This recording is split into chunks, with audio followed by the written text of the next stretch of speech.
Well, today is Friday, the end of the week, and I'm kind of half sitting here in the shade because it's just really hot. It's really hot out here.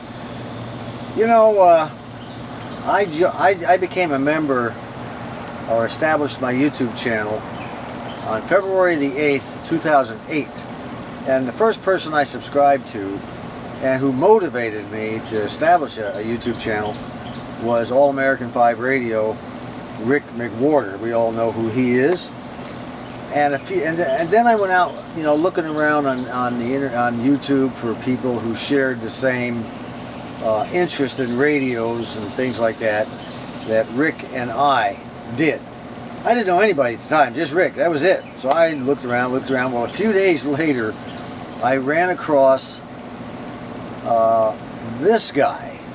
I want you to watch the segment, a short segment from the YouTube video that he posted that I watched. Remember this radio, ladies and gentlemen? Hello everybody, after 1 year of working on this, it finally works. And I'm going to plug it in. I didn't even have to fiddle with it or anything, it just came right on. Right onto a station.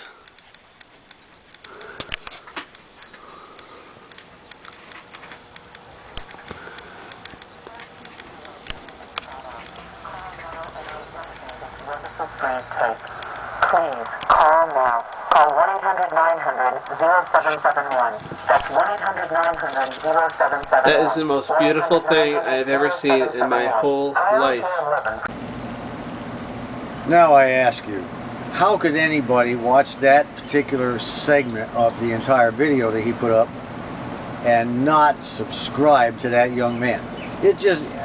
I wrote him a comment right away, and I knew exactly how he felt.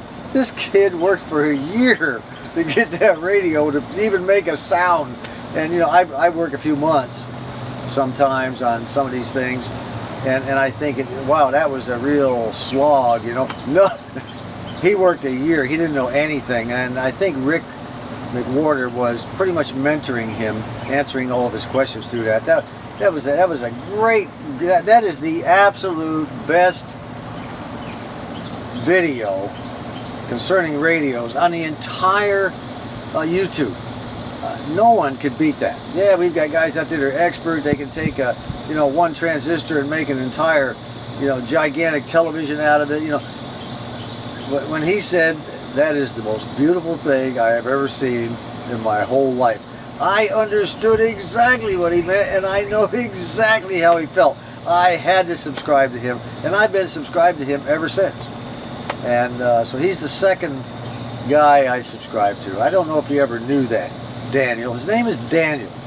And of course his YouTube channel is, most of you who watch, you know that he is Cool Blue Lights. Well, guess what came through the mail yesterday?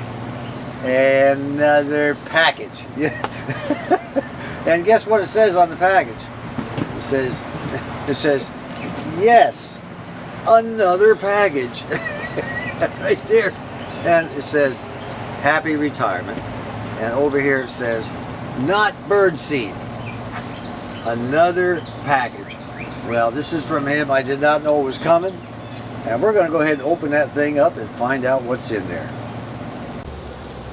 Well, on the outside of the box, Daniel addressed it to John from Arkansas. And then he put my home address underneath. You know, it's interesting how I have, over the years, become John from Arkansas. I get a lot of packages addressed to John from Arkansas. Here's one, John from Arkansas, a note inside. Let's see what that says.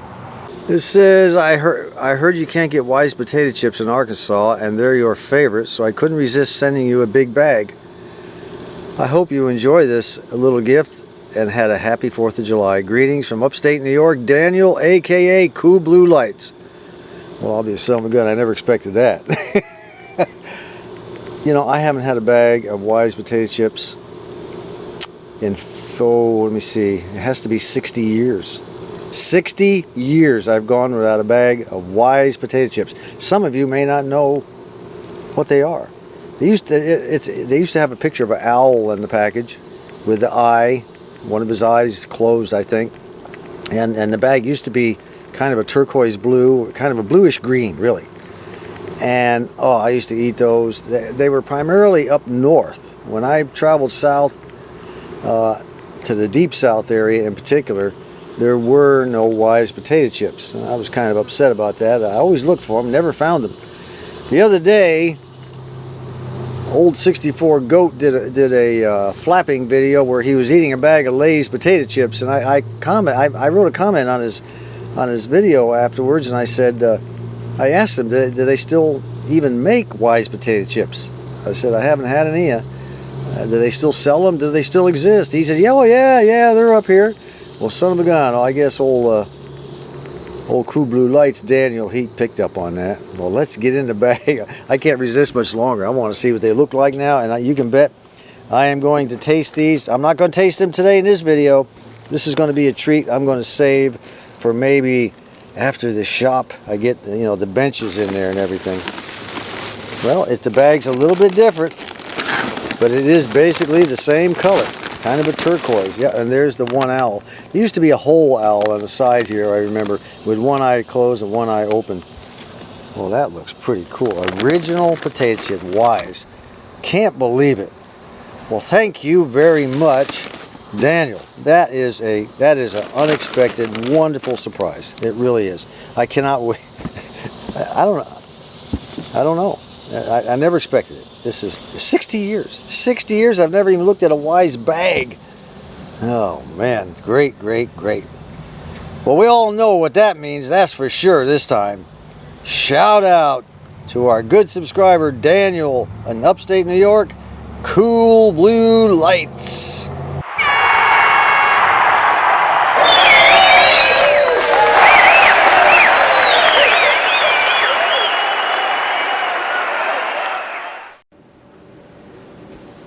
It's time for another cobbler. I just love this time of year. In Mish-Mash number 213, I made a peach and a pear cobbler. Well, Buzz 1151, he snibbled and whined about, take the peaches out and it'll be okay. Are you kidding me? I'll bet you the first cobbler ever made was a peach cobbler. That's how far behind old Buzz is. Anyway, Brett Frowine, he commented and he said, I like it when you start making cobblers because it gets me I start craving one of my own. And as I write this comment, I have a blueberry cobbler in the oven. Well, that got me fired up. Blueberries, I hadn't thought about that. I've been so busy doing other things like working on the shop and the yard and all this other stuff. I really haven't had time to slow down and do some cooking, which is what I'm going to do today. I'm not hardly going to do anything outside. I'm going to stay in, do some cooking.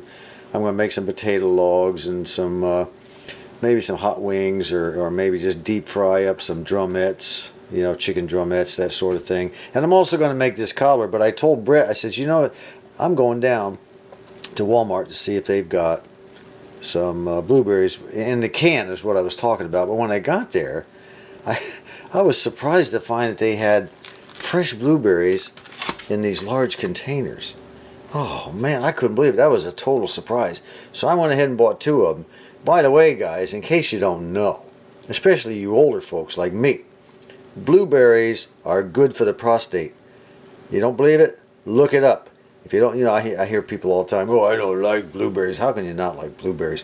But it's good for the prostate. Anyway, what I've done is I opened up another can of pears. They were whole pears, and I sliced them. And we're going to go ahead and mix the blueberries in with them. We're going to make a blueberry and pear cobbler today because the other cobbler didn't last hardly any time. It was gone. Great grandma and wifey are down to the vet right now checking on Rusty. The vet said they took him. Wifey boiled him up a few small pieces of chicken, and the vet said if you can get him to eat some chicken and keep it down, then he can probably send him home. And he'll give him oral pain meds and some other stuff like that. But he's got to be able to keep it down. There's no sense in giving him oral medications if he can't keep it down. So I'll know more when she gets back or when I get a phone call from her. Alright, let's add some sugar. Let's mix this up, add some sugar, and go to the next part. The sugar's been added. I don't know, I may have to open another can of pears. It just doesn't look like enough pears in there for me. I think I'll do that. I think I'll open another one, slice them up, and throw them in there. We're going to have a really good, juicy, fruity cobbler this time.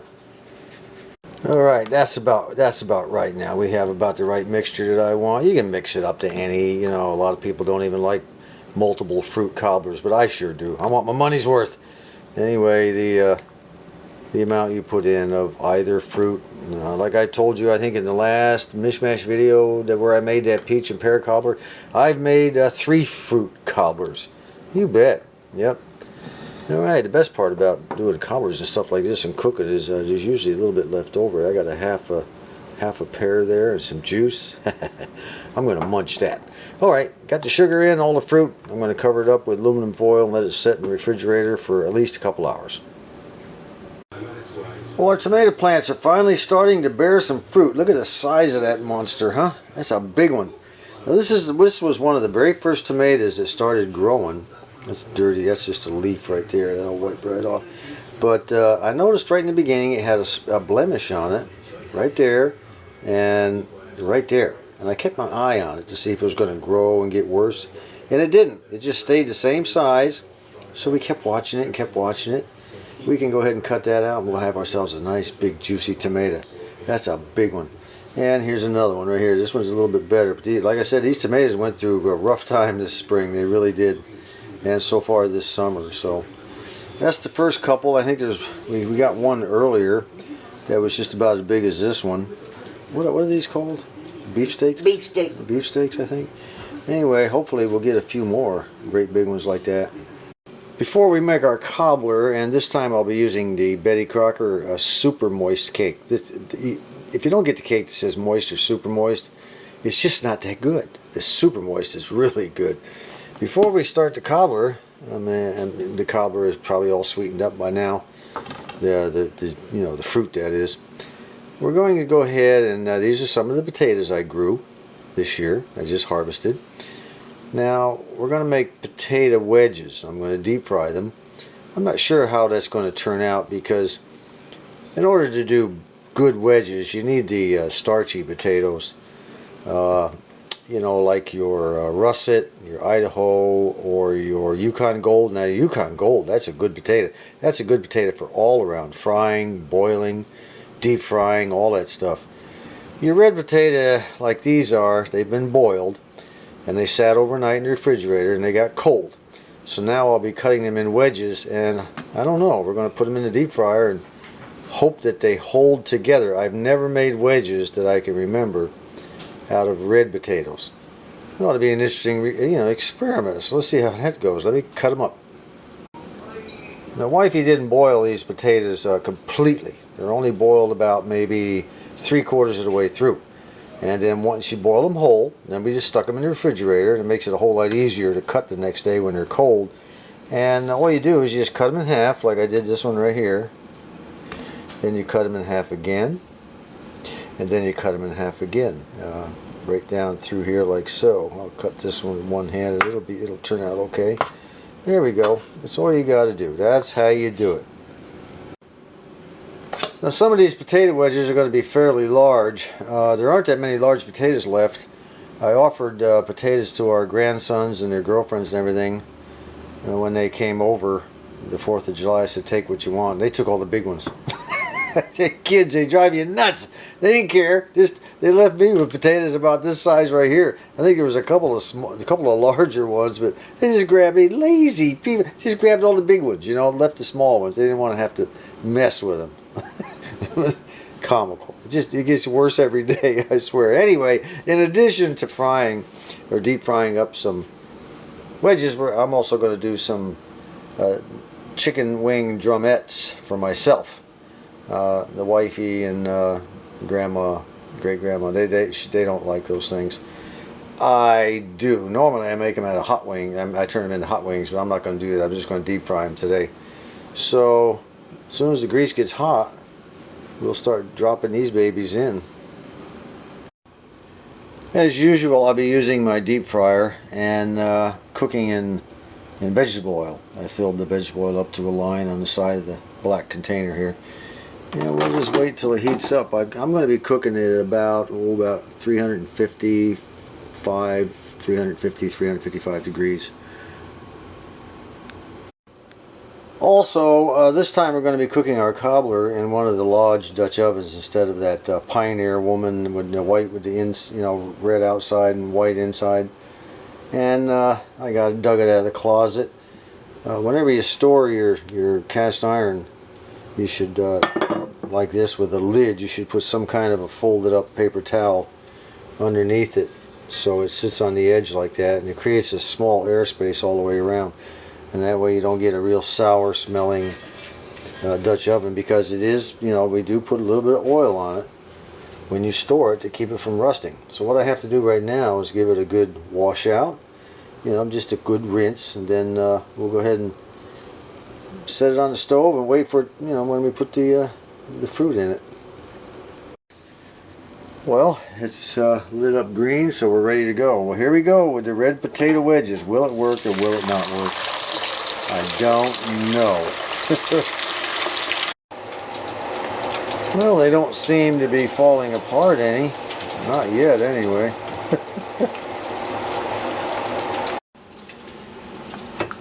Tell you what, let's go ahead and get our fruit into our Dutch oven. Get that taken care of. It just come out of the refrigerator. It's pretty cold. It kind of looks even better sitting in a Dutch oven than it does that that white and red Pioneer woman. Well, that's not bad for the first batch. Well, here goes the next batch. We have no train in the background. That's the wife's phone ringing. Wifey already stole one and dug into it. Let's see how they taste. If she can steal one, so can I. Wow, they're pretty good. That ranch dressing really sets them off. Check over the middle. The middle's perfect, huh?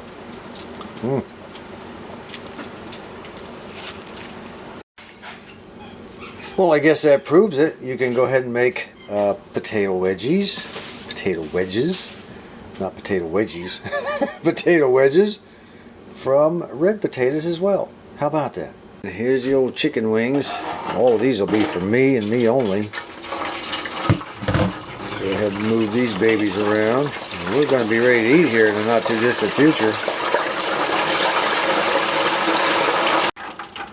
And the drumettes are now done. I am ready to feast.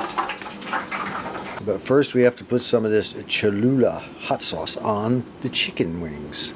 On the drumettes. Yes, we do. If you don't put Cholula on your hot wings or on your wings, you're missing something. Tomato from the garden, cucumbers from the garden, potatoes from the garden. I didn't grow the chicken though. Well, that was pretty darn yummy, and my little tummy is full. One or two Mish-Mash videos ago, I can't remember how long, one of our subscribers asked, they noticed we eat off paper plates a lot. When you get older, you always eat off paper plates a lot. Why waste a lot of water washing dishes? And, these things here, we just chunk them out. And anything that's easy like that when you get older, you don't have to work so hard. It's not so easy sometimes to get up and move around and reach up to grab plates and carry them and stuff like that. And the older you get, the harder it gets. Arthritis sets in on your hands. So and Grandma, you use a lot of plates when you got old paper plates. You got older too, didn't you? Mm-hmm. Yeah. Why buy? I mean, why not? I mean, there's nothing wrong with it. Great. I love it. We're not sophisticated. We're country folk, ain't we, Grandma? That's right. Our good buddy Sky Carl, our good subscriber, he's been messing around with transmitters here lately, putting together small ones. And I put a comment up that I said, really this tube transmitter that I built is the way to go. It's the All-American 5 Rick McBorder AM transmitter. And it's fun to play around with them and everything, but when you're all done, if you don't really have what you expect to have, then I'm not certain it was worth all the effort. It depends on the individual. You know, I'm sure Carl thinks so. Me, I would get frustrated if I couldn't transmit to where I wanted to transmit without any problem.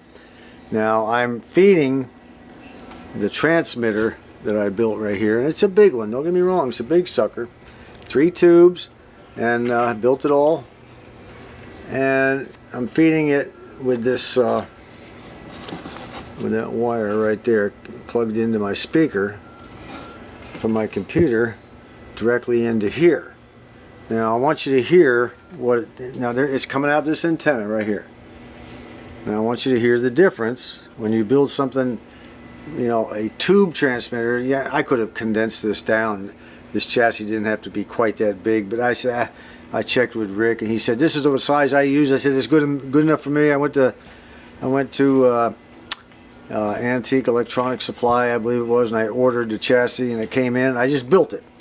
Now I'm going to let you hear the difference. I've got the old Philco over here fired up right there. It's going to receive the signal from the transmitter.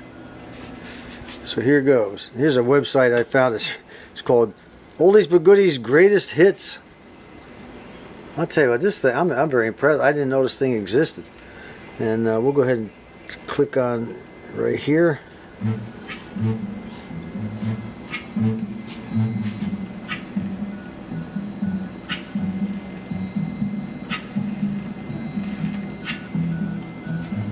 Now let's tune it in here. When the night has come and the land is dark, Now I've got the antenna here connected to an antenna going up into the attic right there. I've got the antenna wire for the radio. Let's go ahead and disconnect it and see if it makes any difference. I might be able to just go ahead and use the red wire. Let's see what happens. Same. Not quite as loud.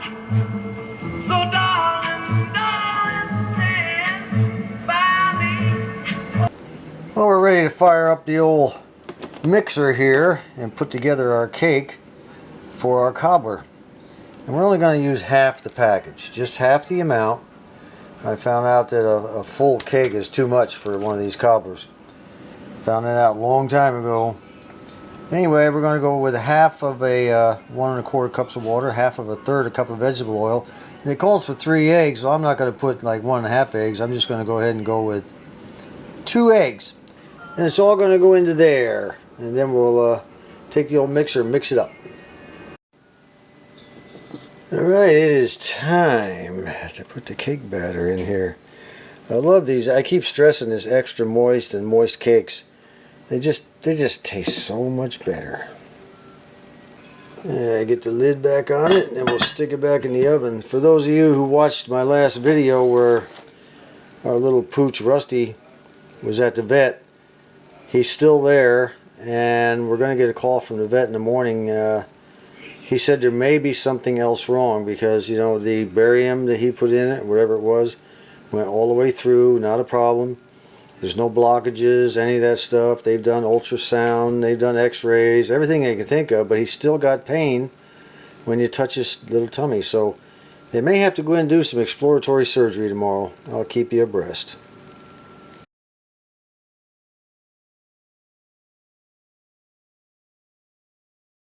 Well, she's done. I just got her out of the oven. Let's see what she looks like. Oh. Look at that. Oh, look at all that blueberry juice bubbling up around there. Oh, yes, yes, yes. That brown stuff again is brown sugar.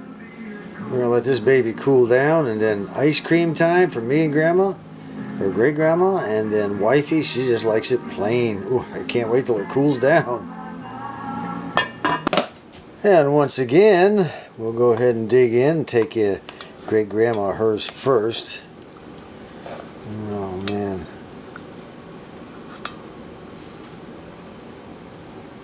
Look at that. That looks so good. Ooh, let's put that all over the top there. Great Grandma gonna like this. I know she will. Ooh. Alright, we'll stick a little ice cream over the top of that for her. The steam from that thing is still steaming. We'll put a little ice cream on it and take it in. I'll bet you she's in bed. What do you bet? Well, she's not in bed. How about that? I told everybody I'd probably catch you in bed.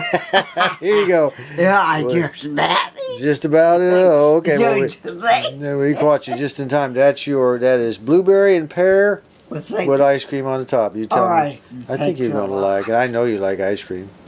Yeah. Well, while Grandma's eating hers, I'll tell you a little story. I went to the doc the other day for my, my semi-annual blood test and all that crap. And I was talking to him about, the wife and great-grandma, and I mentioned that she's 87 years old and she likes to eat a lot of ice cream. He's not even her doctor. He looked at me and he said, hey, if she's 87 years old, she can eat anything she wants. And there's mine, and I cannot wait to go over to the computer and sit down and eat it.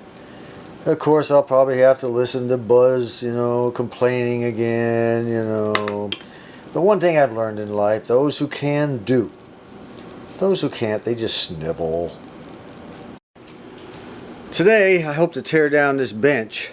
I'm going to take everything off the top here, put it on the table temporarily, and take the drawers out and lighten. I think I can remove the legs, and I might be able to get this thing out to the new shop later this afternoon. I can't do it. I can't do it right now. The heat index outside is 108.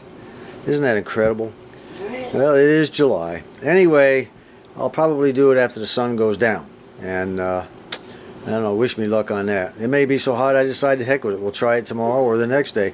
I'm not going to kill myself in the heat just to get this desk out there, or this workbench. The last thing I want to cover, and then we'll close the vid out, is wifey went back out in the garden this morning and she grabbed another tomato off the vine. Look at the size of that tomato. Can you believe that? I don't know why we're getting tomatoes this big. I can't figure it out. I've never got tomatoes this big in my whole life in all the gardens I've ever grown.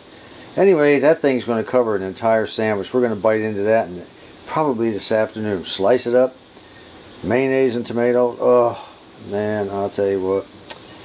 Anyway, I appreciate everybody watching. Until next time, this is John. Rusty is one of these dogs that sheds 24 months out of the year, So every morning before I go to work, I give him a nice brush down. He just sits there and relaxes. He really likes it. I have this real fine tooth comb, and you can see that the hair coming out of him there. That's hair that doesn't wind up in the house. Him being a small dog, it only takes a couple of minutes to do it, maybe 5, maybe 6 minutes every morning. He just loves it. He just lays there and gets his hair brushed every morning. It's kind of our little private time together. When you have 4 dogs, you got to kind of give them each a little bit of private time. This is our private time. Now when I deal with Mac, he likes to go for a walk around the yard. That's his private time. Then Boo Boo, he just likes to be held for a while, and then he's happy. And Rocky, his private time is chasing the ball, and I throw the ball. We play catch a lot, so this goes on every day. Total time consumed maybe 35 minutes, so it's not too bad. The dog only needs about 10 minutes of your time each day, and they're happy. They stay nice and happy. They're not sad at all. What do you think, huh? What do you think? Did you like it? Was it fun? Did you like it again today? Yes.